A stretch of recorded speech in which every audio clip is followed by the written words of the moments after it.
Hello, I'm Beryl Dakers. Welcome to Palmetto Scene, home of amazing stories of the unique people, places, and things that South Carolina has to offer. First, in tonight's episode, we visit Columbia native Kevin Felder, aka Big Red. Kevin started his music career writing songs while a teenager in middle school. Today, he serves as station manager of Millennial FM Radio. His music, however, can be heard internationally.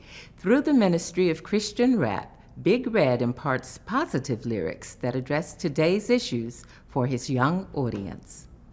I need you to put your hands together for Big Red. Come on. Yeah. If I could say one thing that would inspire anyone in the world, wherever you are, whatever you're doing, I would say that whatever you want to happen in your life, help make it happen for somebody else. And I found that time and again, the very things that I wanted to happen in my life, when I've helped somebody else who is on that same path, then doors have opened for me in ways that I cannot explain. So help make it happen for somebody else, and it will happen for you. I grew up in South Carolina. So Columbia is my home. I'm a proud Columbia native. So I got into songwriting as a middle schooler at Creighton Middle School in Columbia. My good friends Patrick and Brian, we all used to rap in the courtyard. Everybody used to freestyle rap. So Brian, he would hit the beatbox. My man Patrick, he would freestyle. I was envious of them because I wasn't a good freestyler. To him, I said, you know what, I'm gonna go home. I'm gonna start writing my rhymes, and I'm gonna memorize my rhymes, and then I'm gonna come back to recess, and I'm gonna be the guy who has his rhymes together. So that really was my introduction into hip hop and into songwriting. And then over the years, songwriting just became a hobby for me. So I love to write, I love putting words together, and I love wordplay. And then seeing people actually enjoy it, it made me realize, like, okay, I might have something here. But I used to just rap in talent shows and didn't get paid for it. And then I gave my life to Christ the end of my freshman year at Wake Forest. And I just knew that I was gonna have to put hip hop and rap down. This God thing and rap is probably not gonna go together too well. So I had put it down and just saying, okay, I'm gonna live this life for God. And I went to a retreat, and some guys introduced me. They said, hey, you like rap. Have you ever heard of this group called Cross Movement? I hadn't heard of them before, but they were a Christian rap group. And that was the first time that I had heard somebody rap about God. The beats were great. The lyricism was amazing. The presentation was amazing. So I picked rap back up. I started writing again. Preparatory, that is the story. He's sticking to it. Ask me a million times, how did he do it? I say the steps of a good man. I love being an independent artist. I wouldn't trade it for the world. To me, it's about the process. It's not so much about the final destination. So for me, I think what people may take away is just consistency. You know, consistency is the key to breakthrough. Yeah, some people are gonna have that breakout hit on the radio. Some people are gonna have that smash. That hasn't been my journey. I've heard some great people who I admire in the industry say that you should have to think as a music entrepreneur. And I think that that's so important, that you're not just a musician. Anybody can make music, but it's about, okay, what's the unique message that I have? And then how do I present that? Christian rap, it has a unique place in the music world. So you have people my age who grew up on hip hop and they love that sound, and so they naturally identify with it and they want to express themselves in that same way. In essence, it's kind of an outcasted type of genre. It doesn't fit on traditional gospel, but it also doesn't fit on your traditional hip hop or your traditional R&B station. You got this amazing culture of music that exists. And so it's like, well, where do you go? Millennial FM. The type of music that we play, it's inspiration for a generation on the move. So me being an artist and being a part of a radio station that's playing my own genre of music, this is now becoming such a huge part of my legacy as a recording artist in ways that I never would have imagined. You know, my very first concert, 200 people there. We packed it out. And then I released my first single called Different Now. My latest song is called Running Back to You. It's featuring Fred Hammond. He's an icon in the music industry and even more in the gospel music world. It's my most introspective song. It says that regardless of what place you are in your walk with God, that God is never too far for you to come running back to Him. As people listen to that song, they will hear my life, you know, wrapped up in almost 4 minutes. And I think that's why it's resonating so well with people. The biggest measure of success is that it's impacting people's lives. And that's the type of legacy that I want to leave.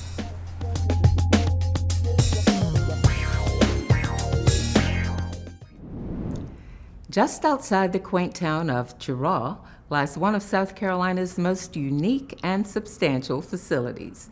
The Shrawfish Hatchery serves an important role, stocking public lakes and rivers across the Palmetto State. With over 30 production ponds raising up to 2 million fish annually, it's no wonder there are plenty of other fish in the sea.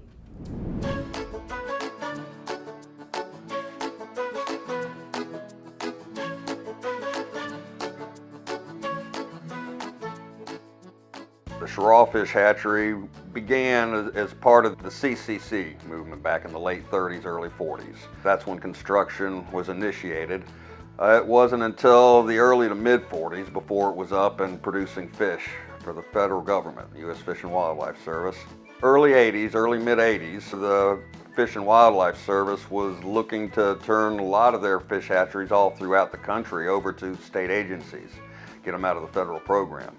And the Shrawfish Hatchery went to the Wildlife Department back in, I believe it was 83 or 84. And it's been maintained by the state since then. The state is actually set up into 4 regions, and each region is headed by a regional biologist. And they're the ones responsible for managing the resource in their area. So if they run into a problem, maybe they had a fish kill, oxygen, or some sort of point source pollution, or if they're just experiencing poor recruitment, that's when they put in a request to augment the fishery. That's the big purpose of our fish hatcheries throughout the state, is just to maintain the resources. We raise largemouth bass and smallmouth bass, which we are the only producer of smallmouth bass in the state of South Carolina. We have 31 production ponds on site, ranging from a 1/10 acre to 1.5 acres is our largest pond. What we do is we have, I guess, a quota, so to speak, of what our production needs are. And so once those production needs are handed down to individual facilities, individual hatcheries, we look at our quota, we look at our available pond space, and we delineate those pond spaces to produce the number of fish and or the size of fish that we need to produce. Once we harvest those ponds, we achieve our numbers or we count our numbers. They're distributed throughout the state to different public bodies of water, whether it's a public lake or public fishing access of a river. Annually, we have a Kids Fishing Day event in September, where our Pond 1 is designated specifically for that purpose. When I served on the Wildlife Board, they were talking about having a youth fishing day, and I got together with staff here and we started a fishing rodeo Kids Day, which we have annually.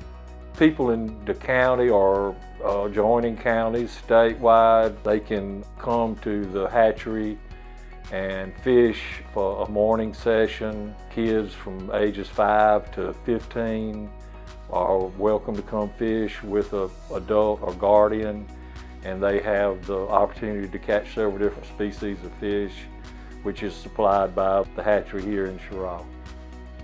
We have a great time. I mean, several local guys come and help, and you can register online, or you can just show up and we'll register you that morning. And it's just a great morning event for the kids. The reason we wanted to have the event here at the Shrawfish Hatchery was to have it to be a community event, to draw the fish hatchery into Shraw and let everybody know what we have out here. It's to teach them sportsmanship, get them out and get them with their families, having a fun day out with the family. We try to simulate an authentic event as closely as possible, where we have several different sport fish in the pond. We teach them sports ethics in that we have creel limits set on the pond so that once they reach their limit, they can either throw some back or perhaps give them to a family that may not have caught as many.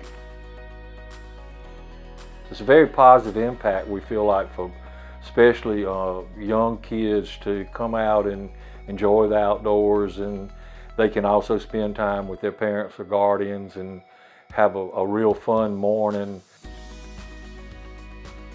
You know, meeting with folks, and like I said, a lot of people that I've met that come here, at least on a regular basis or what have you, or Kids Fishing Day, for example, they're the people that come every time. And they're here anytime we need help, or vice versa. We just make the most positive impact, making sure that it'll be there for the next generation.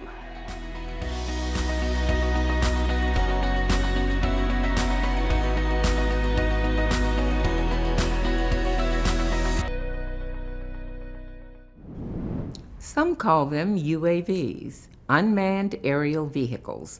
Others say they are flying mini robots. Whatever you call them, drones and their business applications have become very popular.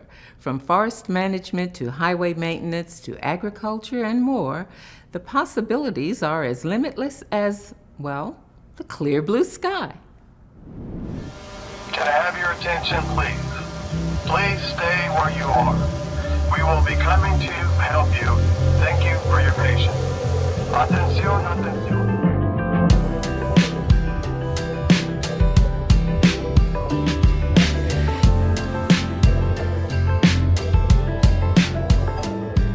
Currently in South Carolina, there are various industries that are utilizing drones. As the Operators Alliance has grown, we've realized there's so many more people in the state that have an interest in this than we originally thought. So we're working with another nonprofit and the Department of Commerce to try to identify who's using drones, what they're using for, and where they have a knowledge gap. We were probably the first ones in the nation to start this. So we actually were getting phone calls from departments all around the United States asking us about what we used and how we started our program. It's like another tool on our belt where we can use it to help protect the guys that are on the ground. Gives us an aerial view. If we're about to execute a search warrant, we'll use it to help check and make sure everything's safe. If we have missing children or elderly and we know they might be in a certain area, if we have a canine on the ground searching for a suspect, we can actually check in front of them to make sure it might not be a setup or an ambush. We respond to 3,000 or 4,000 wildfires a year. Fires are easy to see when they burn across the surface. What happens later is it burns into the roots and underground, and you know it's out there, but you can't see it. The traditional way is to dig around with a hand tool and feel on the ground for the heat. This is an infrared camera with FLIR. It basically tells you the difference in heat between a fire and not a fire in our case. So it's very good technology for us to reduce that risk and keep our firefighters from getting exposed to that smoke or being exposed to a situation where they can't get out or they aren't safe. The attachment behind it is the Ignis device, but it drops similar to ping pong balls, these aerial ignition spheres. You can fly over an area and ignite it for burning out in front of a wildfire or doing prescribed burning, which is very vital for us to keep the fuels reduced. Really, it was a game changer for us for capability for what we could do.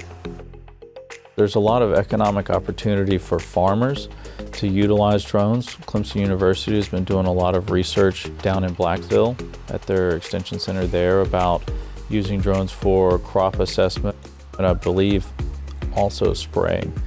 The FAA has what's called a Part 137 regulation where you need to essentially get approved by the FAA to carry chemicals on a drone.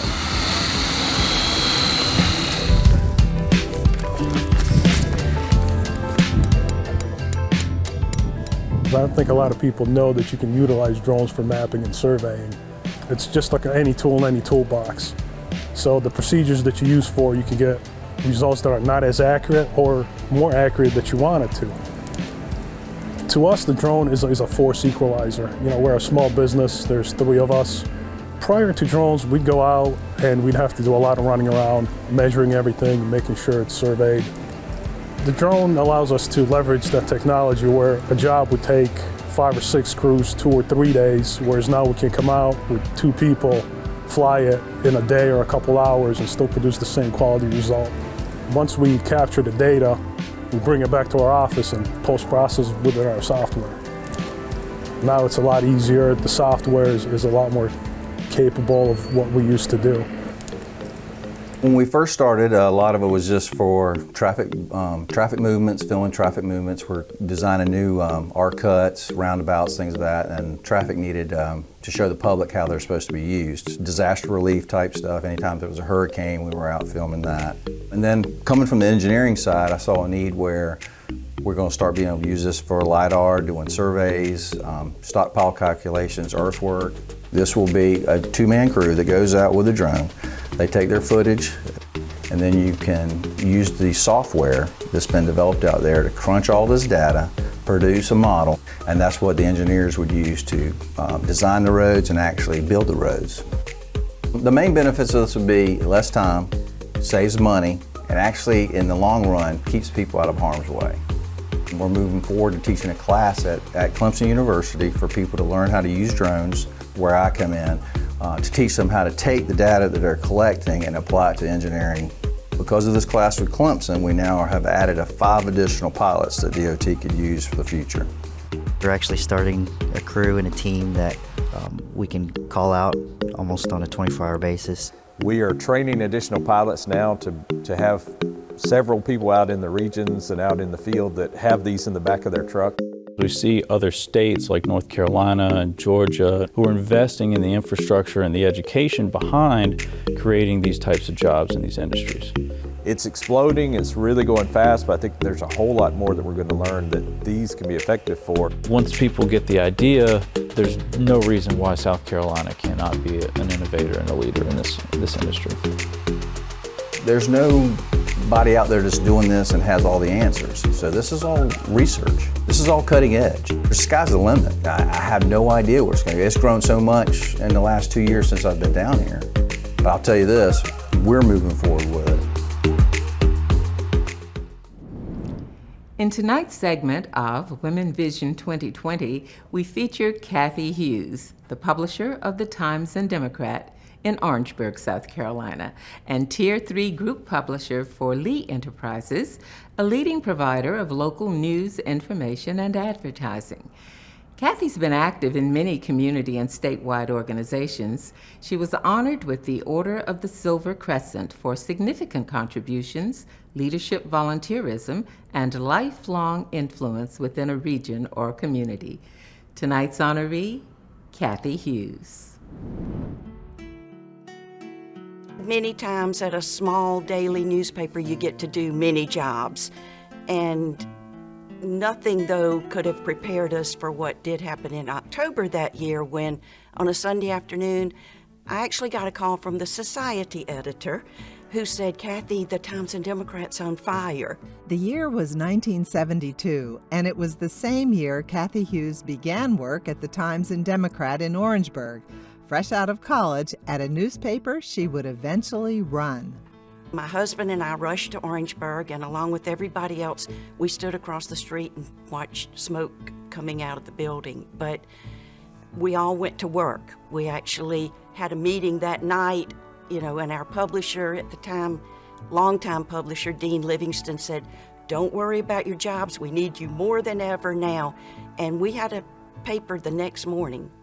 The staff scrambled to publish the paper, with a handful going to Sumter for the printing. Most amazing of all, one of our photographers found a plane and a pilot and took an aerial photo of our building burning. So that was on the front page the Monday morning after the fire.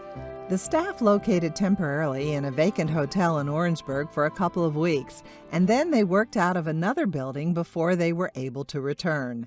And out of this experience, Cathy Hughes learned the value of a leader and a mentor, then publisher Dean Livingston, and a committed staff. just one big team working around the clock. So it built camaraderie and teamwork, and for me, I think it really helped instill that get the paper out mentality that I've really had ever since. Hughes joined the Times and Democrat from the University of South Carolina, where she graduated summa cum laude with a degree in journalism. She has been with the newspaper for 48 years, becoming publisher in 1999, the first woman to lead the enterprise. In 2017, she was named as Lee Enterprises Group Publisher, and her responsibility grew to management of 7 newspapers, including 5 states outside the area. Way outside this area, 5 of those papers are in the Pacific time zone, so that's been a challenge, but 3 in California, 1 in the state of Washington, 1 in Arizona, and a sister paper in Carlisle, Pennsylvania. So we've learned each other's time zones and the different state laws that affect each state differently. She now oversees 7 newspapers across 7 states, and as publisher, this includes the business side of the enterprise, advertising, classifieds, and circulation. She learned early on the value of entrepreneurship.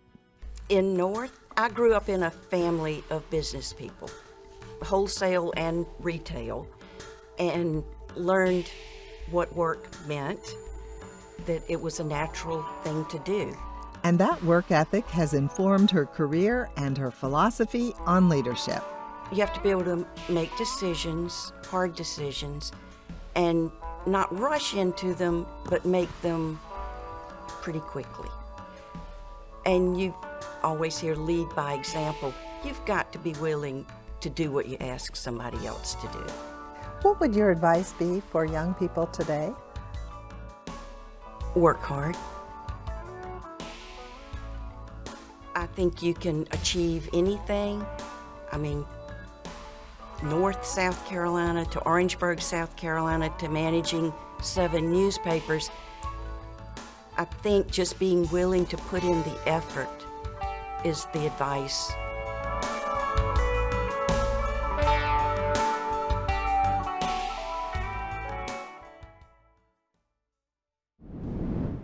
For more stories about our state and more details on the stories you've just seen, do visit our website at palmettoscene.org.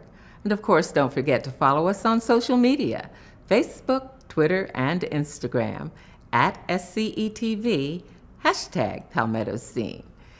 As we leave you, tonight's Palmetto postcard takes us to Table Rock State Park of the Upstate. For Palmetto Scene, I'm Beryl Dacre saying good night, stay strong, and thanks for watching.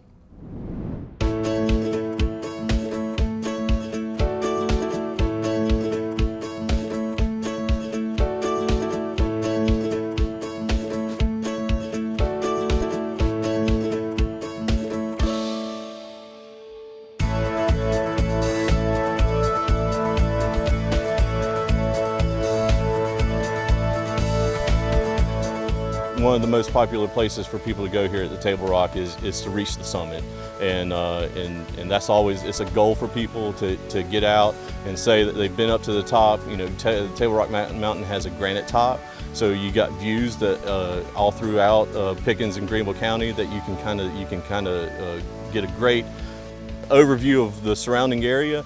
And it's just a place that people enjoy to say that they've summited, that they've gone and done it, and then brag to their family and friends and say, hey, this is something that I did, and challenge them to do the same thing. The dam here on Pinnacle Lake here at Table Rock, it's a special place. It was built by the CCC in the 1930s. That's the Civilian Conservation Corps. It's unique. They used materials, stone, that was sourced locally throughout the area, and it was built in a way to blend into the scenery here.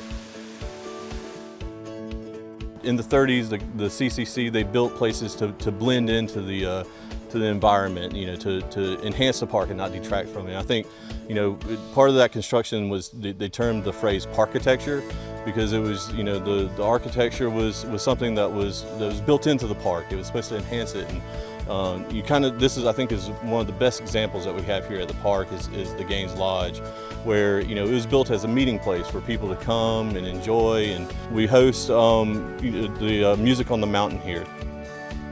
One of the things I like to tell people is that Table Rock is a great place for you to make connections. Make connections to nature, make connections to the people that you love, and have an experience with them that you can take away from this.